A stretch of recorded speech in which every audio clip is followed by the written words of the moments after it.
कुरान की 24 आयतों पर आपत्तियां। स्वामी जी ने क्या कहा? पत्रक में 13वें क्रम की आयत है।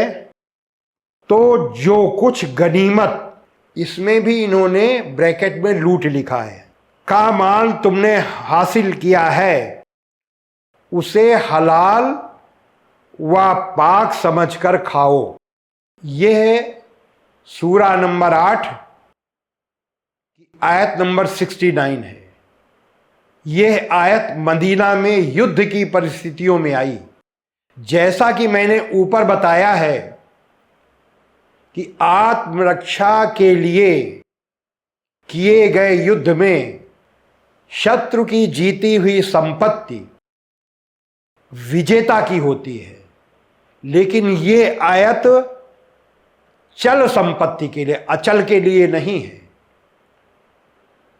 तो आत्मरक्षा के युद्ध में शत्रु से जीती गई चल संपत्ति के बारे में अल्लाह का आदेश है कि तुमने, हम इसको आयत को विस्तार से बता रहे हैं, इसका एक्सप्लेनेशन कर रहे हैं। जैसा कि मैंने इस्लाम को पढ़ते समय इसको जाना, यहाँ हम एक चीज़ और बताना चाहेंगे कि इस्लाम में जो सबसे महत्वपूर्ण धर्म ग्रंथ है वो कुरान है, और कुरान में अल्लाह के आदेशों को अच्छी तरह समझने के लिए यह आवश्यक है कि कुरान देखने के पहले हजरत मोहम्मद सल्लल्लाहु अलैहि वसल्लम की जीवनी देख ली जाए।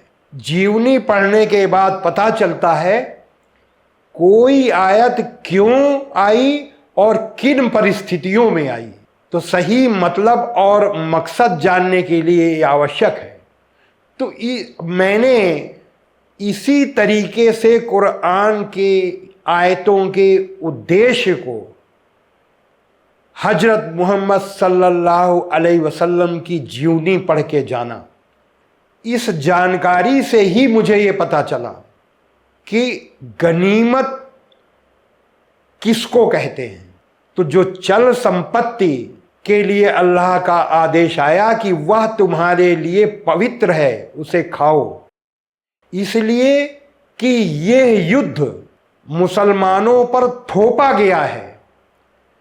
मुसलमान मक्का में 13 साल तक लगातार कुरैश का, इस्लाम के विरोधियों का अन्याय और अत्याचार, भयानक अन्याय और अत्याचार सहते रहे।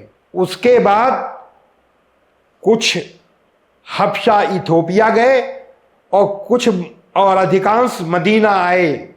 तो इतने संघर्ष के बाद, इतने कष्टों के सहने के बाद भी मदीना में हमले होते रहे, और आत्मरक्षा के लिए युद्ध में अगर कोई संपत्ति या अचल या चल संपत्ति मिलती है तो न्यायपूर्ण ढंग से वह मुसलमानों की थी, क्योंकि युद्ध उन पर थोपा गया था और मुसलमानों ने युद्ध बचाव के लिए लड़ा था।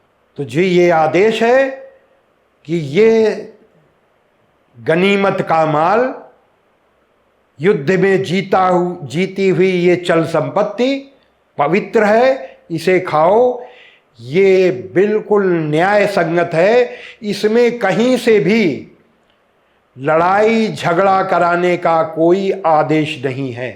फिर मैं ये कहूँगा कि अगर लड़ाई झगड़ा कराने का आदेश कहीं है तो पत्रक लिखने वालों के दिमाग में है।